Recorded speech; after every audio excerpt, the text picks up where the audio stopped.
Ange? I'm good, mate. Yeah. I know you touched on it yesterday, but is there the squad back now in terms of the team news? Romero? Yeah, no, Romero won't be right for tomorrow's game. Again, we're hoping he'll be right for next week. And yeah, they're sort of the main ones, the ones who kind of out before that, still out. Obviously, no Rodrigo now for a period of time. Have you had a chance now to have a word with him, and how is he?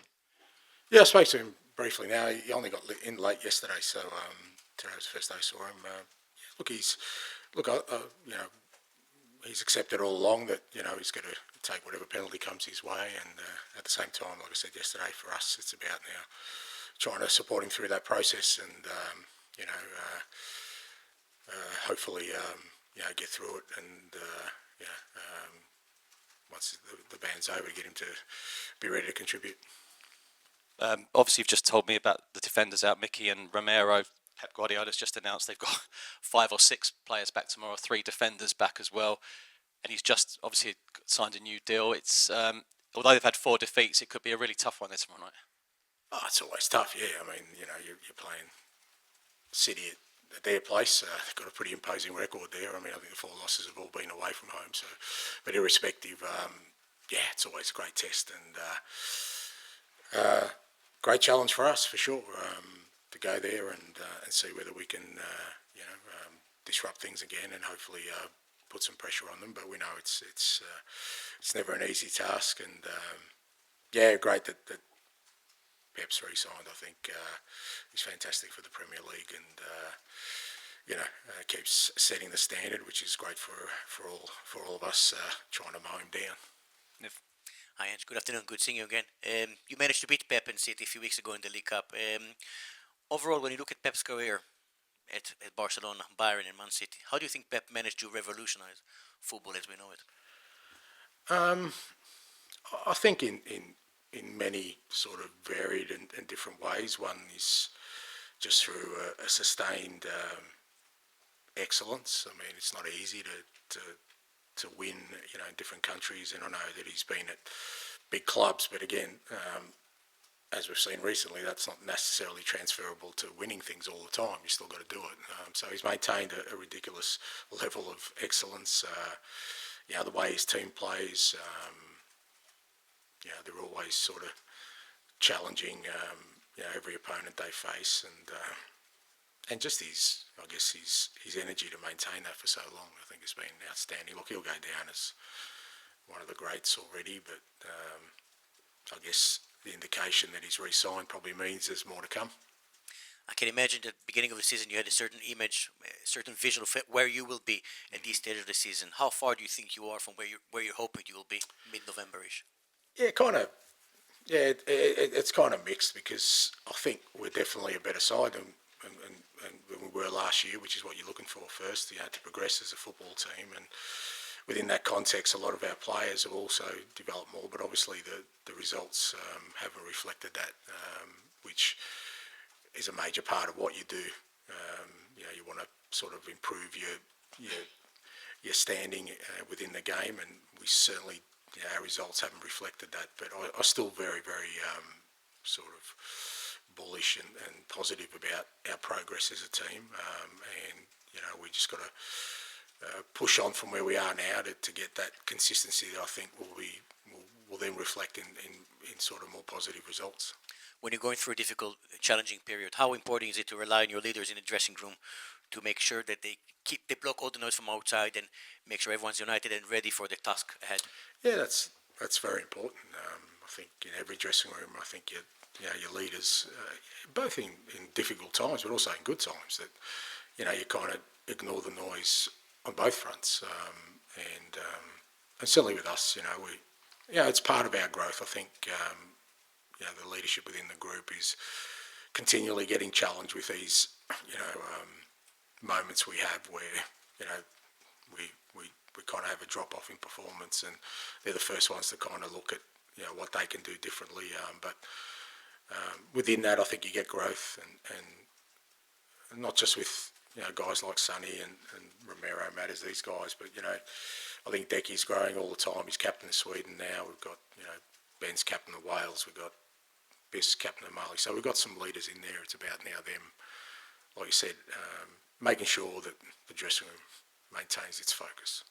Yes. Hi Ange. Son's obviously sat here and explained how they've sort of buried the hatchet and everything's okay between him and Rodrigo Bentancur, but is it not sending mixed messaging a little bit that there is sort of a denial of the charge in sort of the case that happened, and also that there's an appeal in? Is that not a risk of sort of just being a bad look and maybe a distraction for the club? I'm not interested in looks and whatever, people want to... I've said all along, he's made a mistake. We've accepted he's made a mistake.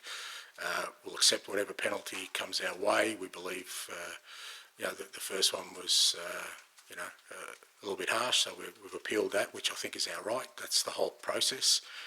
Even if you look at the punishment, it's at the lower end of the scale. So even the people who have all the information have adjudicated that way. I get that people, want to burn people at the stake these days, but as I keep saying, part of this process, if you want real sort of education and progress, is to understand that when somebody makes a mistake and they pay the penalty, part of that is education and hopefully treating them in a way that people see that's the way forward. So whether it's Rodrigo or anyone else, as I said, I'm old enough in life, I've made bigger mistakes than that, mate, but I was allowed to learn from them, and hopefully I'm a better human being because of that. And you sort of mentioned that it's on the lower end of the scale anyway.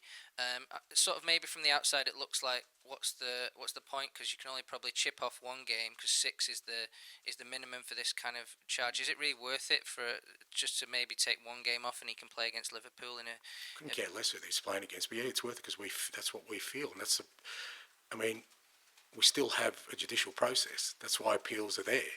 Like, we're not going outside the jurisdiction. We're not trying to create something that's not available to us. Our view was that we think it was harsh. We think it should have been the minimum, and we'll go through that process. If it's deemed not, then we accept that. But like I said, we're not going to just accept something if we don't feel like it's the right thing in terms of our processes. So I'm fully supportive, and like I said, we'll abide by whatever decision, but that's why there's an appeal process.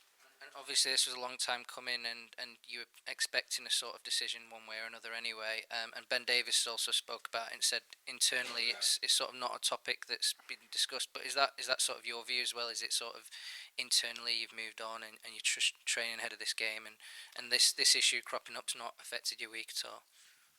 Well, no, it hasn't, because it's not like we've ignored it the whole way through. Like I said, whilst on the outside, mate, but internally, we understand, and like I said, we're helping Rodrigo through the process of understanding it, the whole group understanding the ramifications of making such a mistake, and that's how you get progress, so that the whole group understands it. Is it a daily topic? No, it's not, because there's a lot of other things going on, but, it's not like we're pretending it didn't happen. We know it happened, and, the appropriate people are dealing with that, and we've dealt with it within the four walls of our dressing room. Ali. Hi, Ange. You said, I think yesterday, that Mickey van der Ven maybe mid-December you're looking at. Do you have to take it even more carefully with him now? Because I think it's 3 to 4 hamstring injuries in the last 18 months or so. Well, you just try and treat it as it is. I mean, we'll get the advice from the medical team and the people working with him. I think there's always a natural sort of cautiousness with somebody who has a sort of reoccurring problem, but at the same time, you don't want to sort of treat him with too many kid gloves around it, because ultimately he's still got to go out there and play at some point. So, but it's fair to say we're taking all the appropriate steps, and Mickey will be a good judge of that too, sort of where he's at. You've got Richarlison and Wilson-Odobert out for a significant amount of time. Does something like that obviously you wouldn't have expected early in the season, will that force you to change your plans in terms of anything transfer-wise in January in the attacking side, or was that always part of the plans? Yeah, it just depends. Again, January's always a sort of, it's a tricky one. You don't really sort of plan for significant things in January, but a lot of that will be dictated by sort of, like you said, how we are at that time. Obviously, Wilson's going to be out for a fair chunk of the season. Richie, hopefully will be back in the new year, but again, because of sort of the similar to Mickey, we just got to be careful every step of the way. And Mikey will still be out for a little bit of time as well, so we're a little bit short there, but it just depends. if by January, we get 2 or 3 back, we may not need to, but we'll kind of see it as it goes. Let's go about Mikey. Was he hit particularly bad then by the virus? Yeah, he was. Yeah, and because he's young as well, we just got to be careful with these things. He's back up and about. He's back in the building and everything, but we're just going to take our time with him. Just ask you very quickly. Kulusevski had another very impressive performance in midweek, but he went down on that shoulder again, and it feels like a bit of a recurring thing. Is that something that's going to have to be fixed at some point, or just something that will heal? No, it's nothing major. And he's improved since Connor went away. Coming back today, he actually feels better. It's just like he's had a couple of significant knocks all in the same area in the last couple of weeks. So, but there's nothing sort of permanent or major or needs any attention. Okay, we'll finish this section with George at the back, please. If you can pass it back. Other side. Jesus Christ, slowest relay in history, by Cheers, Ange. Just one from me. I mean, a lot's gone on during this international break. I think it started with Wilson having the surgery and obviously the Bentancur news and Romero's injury. How kind of how much do you have to be on the players to make sure there's no sort of feeling sorry for yourselves, especially with 2 defeats and then it's Man City up next? Yeah, I don't get the sense that they are sort of. I think, obviously, it's 3 international breaks we've gone in on the back of a loss, which is not great to deal with.